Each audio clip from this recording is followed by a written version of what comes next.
नमस्कार। लखनऊ से मैं डॉक्टर अशोक कुमार मौर्य। लसिका अल्प पारदर्शी होता है और ये सफ़ेद रंग का होता है। ये ब्लड की तरह शरीर के प्रत्येक भाग में मौजूद रहता है। इसमें अघुलनशील प्रोटीन अधिक मात्रा में होती है और कार्बन डाइऑक्साइड तथा उत्सर्जी पदार्थ भी अधिक मात्रा में होते हैं। लसिका हमारे शरीर में सुरक्षा का कार्य करती है, जबकि ब्लड हमारे शरीर में पोषण का काम करती है। हमारे लिए दो ही चीज़ों की आवश्यकता है, पोषण मिलता रहे और सुरक्षा होती रहे। और इतना होने पर हमारा स्वास्थ्य ठीक रहता। यदि हमारा स्वास्थ्य ठीक है तो हम ठीक हैं। लसिका में जो सुरक्षा का तंत्र होता है, सुरक्षा की व्यवस्था होती है, वो बहुत सुंदर होती है और ये तंत्र शरीर की सुरक्षा में दिन रात लगा रहता है। जैसे कि ब्लड शरीर में पोषण देने के लिए दिन रात लगा रहता है। लसिका हमारे शरीर में सुरक्षा देने के लिए एक तंत्र बना रखा है। इस तंत्र को लसिका तंत्र कहते हैं। ये तंत्र रक्त तंत्र के पैरेलल यानी साथ साथ ही चलता रहता है। इसको हम एक उदाहरण द्वारा आपको समझाएंगे। जैसे देश की सुरक्षा करने के लिए एक बड़ा पुलिस ऑफिसर एक स्थान पर बैठता है और उसके बाद में छोटे छोटे और विभाग बना देता है जिन पर वो अपना कंट्रोल रखता है।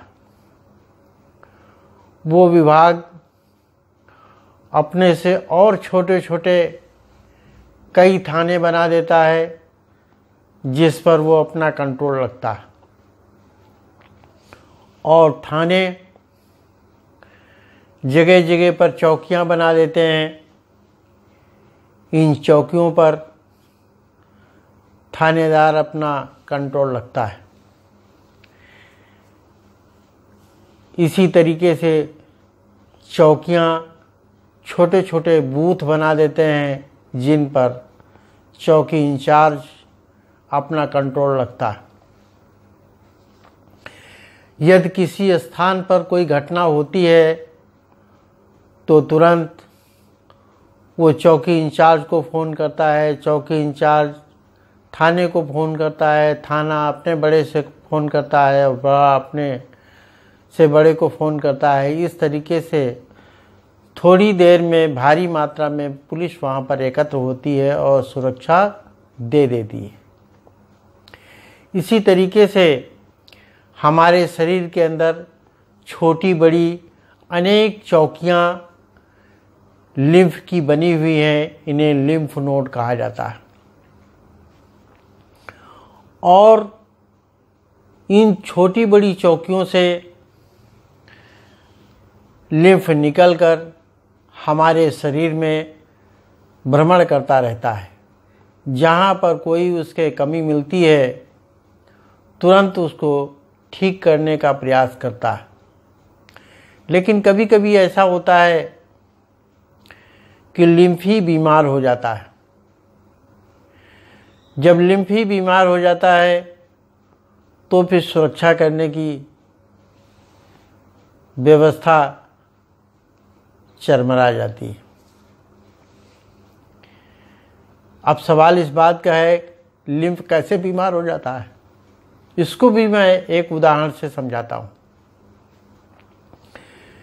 कभी कभी आपने देखा होगा कि पुलिस वाले बगावत कर देते हैं, अपने अधिकारी को ही मार देते हैं।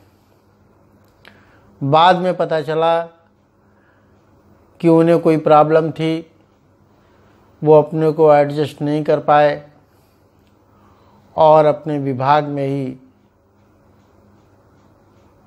बगावत कर दी। इसी तरीके से हमारे शरीर के अंदर जो लिम्फ है उसमें खराबी हो जाए। खराबी किस तरीके से हो सकती है? हमारे लिम्फ के अंदर जो WBC होती हैं उनकी संख्या एक निश्चित होती है। यदि वो संख्या किसी कारणवश घट जाए या आवश्यकता से अधिक बढ़ जाए तो लिम्फ दूषित हो जाता है, यानी लिम्फ की कार्यक्षमता कम हो जाती है। इसी तरीके से लिम्फ के अंदर जो WBC होती हैं उनका आकार भी निश्चित होता है। यदि वो आकार छोटा हो जाए या किसी कारणवश बड़ा हो जाए तो उससे भी लिम्फ दूषित हो जाता है। कभी कभी लिम्फ का जो तरल पदार्थ होता है उसमें भी तरल की मात्रा कम हो जाए या बढ़ जाए तो लिम्फ दूषित हो जाता है और उसकी कार्यक्षमता कम हो जाती है। लिम्फ के अंदर जो उत्सर्जी पदार्थ हैं उनकी मात्रा बढ़ जाने से भी लिम्फ दूषित हो जाता है। इस तरीके से हम देखते हैं कि बहुत सी चीज़ें ऐसी होती हैं जिनके कारण लिम्फ दूषित हो जाता है।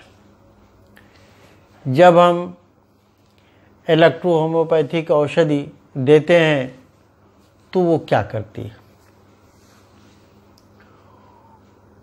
वो लिम्फ की जो संरचना है उसको ठीक करती है। जब उसको ठीक करेगी तो लिम्फ ठीक हो जाएगा। जब लिम्फ ठीक हो जाएगा तो लिम्फ अपना कार्य भी ठीक ढंग से करने लगेगा। जैसे कि पुलिस जब विरोध करती है अपने अधिकारियों से ही तो कोई बाहर का आदमी उन्हें ठीक नहीं करता। उन्हें तंत्र के अंदर ही ठीक करना पड़ता है। जो उनकी डिमांड हो वो पूरी कर दी जाए, जो वो चाहते हो जिस तरीके से वो ठीक कर दिया जाए तो व्यवस्था ठीक हो जाती है। इसी तरीके से शरीर के अंदर लिम्फ में जिस कारण से खराबी हो रही है उस कारण को ठीक कर दिया जाए तो लिम्फ स्वस्थ हो जाता है। देखिए, शरीर का कोई भी भाग हो उसके खराब होने का कोई कारण ही होता है। जब तक कोई कारण नहीं होगा तब तक कोई चीज़ खराब नहीं होती। और किसी चीज़ को सही करने के लिए जब तक उस कारण को समाप्त नहीं किया जाएगा चीज़ ठीक नहीं हो सकती।